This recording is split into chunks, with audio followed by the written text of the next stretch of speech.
Microsoft એક્સેલમાં મિત્રો આજે આપણે વીલુકઅપ ફોર્મ્યુલા બે શીટને કઈ રીતે મર્જ કરવી, એટલે કે કોઈ પણ બે શીટને ભેગી કરી વીલુકઅપનો ફોર્મ્યુલા કઈ રીતે કરવો તેના વિશે આ વિડીયોમાં શીખીશું. નમસ્કાર મિત્રો, શિવસાગર ગાઈડ ચેનલમાં આપ સૌનું ફરી હાર્દિક સ્વાગત કરું છું. ચેનલ પર નવા હો તો મિત્રો અમારી ચેનલને સબસ્ક્રાઈબ કરી લેશો. આ પ્રકારનું જ કન્ટેન્ટ અમારી ચેનલ પર પબ્લિશ કરવામાં આવે છે. સાથે અમારી બીજી ચેનલ શિવસાગર સ્ટડી હિન્દીમાં પણ છે, ત્યાં પણ આ પ્રકારની માહિતી હિન્દીમાં પબ્લિશ કરવામાં આવે છે. Come to the point friends, અહીં આપ સ્ક્રીન પર જુઓ છો VLOOKUP formula to merge sheet part 2. Part 1 મેં ઓલરેડી ચેનલ પર પબ્લિશ કરેલ છે. આ વિડીયો જોયા પછી પાર્ટ 1 પણ વિડીયો પ્લેલિસ્ટમાં જઈ જોઈ લેશો.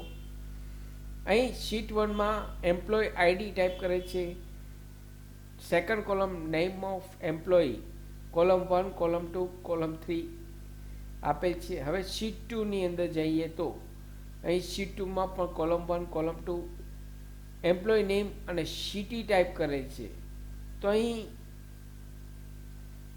આ બંને શીટનો ડેટા અહીં મર્જ કરવો છે. જેમ કે અહીં એમ્પ્લોય આઈડી અને એમ્પ્લોય નેમ આપેલ છે, પરંતુ સીટી આપેલ નથી. તો સીટી ક્યાંથી શોધવાનું છે?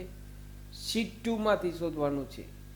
સીટી અહીં શીટ 1માં આપેલ નથી, તે ડેટા શીટ 2માંથી કોલ કરાવવાનો છે. મિત્રો અહીં શીટ 2માં કોલમ 2માં ડેટા આપેલ છે, તો અહીં તે વીલુકઅપની મદદથી બંને શીટ મર્જ કરી શકશો. તો વિડીયો મિત્રો કમ્પ્લીટ જોશો તો જ આપનો ટોપિક ક્લિયર થશે. તો અહીં મિત્રો શરૂઆત કરીએ. વીલુકઅપ સૌથી પહેલાં આપણે ટાઈપ કરવાનું રહેશે. વીલુકઅપ ટાઈપ કરી અહીં નેમ ઓફ એમ્પ્લોય આપણે શું સર્ચ કરાવવું છે? સિટીનું નામ એમ્પ્લોય ઉપરથી. તો અહીં એમ્પ્લોય નેમ જે છે તે બી કોલમની અંદર આપેલ છે. કોલમ 2ની અંદર અહીં શીટ 1ની અંદર બી કોલમ B9 સેલ એડ્રેસ આપેલ છે, તો B9 ટાઈપ કરીશ, કોમા આપીશ. હવે ટેબલ એરે, એટલે કે આ ડેટા ક્યાંથી કોલ કરાવો છે? તો શીટ 2માંથી. હવે નીચે શીટ 2 પર ક્લિક કરવાનું રહેશે. માઉસથી અહીં શીટ 2 પર જાઉં છું. હું શીટ 2 પર જઈ આ બંને કોલમની રેન્જ અહીં સિલેક્ટ કરવાની છે. માઉસથી ડ્રેગ કરી રેન્જ સિલેક્ટ કરશો. કોલમ 1 અને કોલમ 2 બંને રેન્જ સિલેક્ટ કરવાની છે. હવે સેલ એડ્રેસ લોક કરવા માટે, આ સેલ એડ્રેસને લોક કરવા માટે અહીં ડોલર સાઇનનો ઉપયોગ થશે. અહીં કોલમ અને રોની આગળ હું ડોલર સાઇન ફોર્મ્યુલા બારમાં આપું છું, F4 આપું છું. શિફ્ટ સાથે 4 દબાઈશ એટલે ડોલર સાઇન આવશે.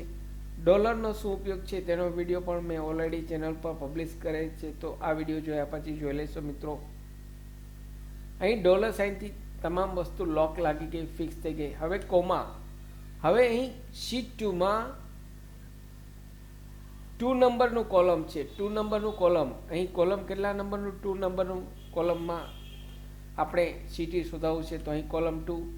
હવે સીટીના નામ જે છે તે આડાવડા છે. એમ્પ્લોય નેમ પણ ફિક્સ નથી, એસેન્ડિંગ ઓર્ડરમાં નથી, તો અહીં ફોલ્સ આવશે મિત્રો. હવે બ્રેકેટ ક્લોઝ કરી એન્ટર આપશો એટલે જોયું મિત્રો અહીં ફોર્મ્યુલા આવી ગયો. હવે કોર્નર પર પ્લસની સાઇન આવશે. કોર્નર પર પ્લસની સાઇનથી ડ્રેગ કરશો એટલે અહીં ઓટોમેટિક સીટી જે શીટ 2માં ટાઈપ કરેલ હતું તે અહીં શીટ 1માં ઓટોમેટિક મર્જ થઈ ગયું.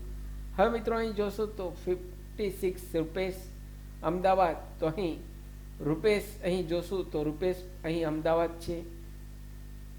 ફરી મહેશ અહીં રાજકોટ છે, તો અહીં સીટી 2માં જઈએ તો મહેશ, તો અહીં મહેશ રાજકોટ. અહીં એમ્પ્લોય નામ આડાવડા છે મિત્રો, ફિક્સ નથી, તો અહીં આડાવડા હશે તો પણ ઓટોમેટિક અહીં સિસ્ટમ વીલુકઅપની મદદથી લઈ લેશે. સપોઝ રાજેશ, તો રાજેશ અહીં જુનાગઢ, તો અહીં રાજેશ જોઈએ તો રાજેશ જુનાગઢ. અહીં શીટ 1 અને શીટ 2 બંને આપને બતાવું છું મિત્રો. વિવેક શીટ 1માં વિવેક વેરાવલ, તો અહીં વિવેક આપણે જોઈએ તો વિવેક શીટ 2માં વેરાવલ.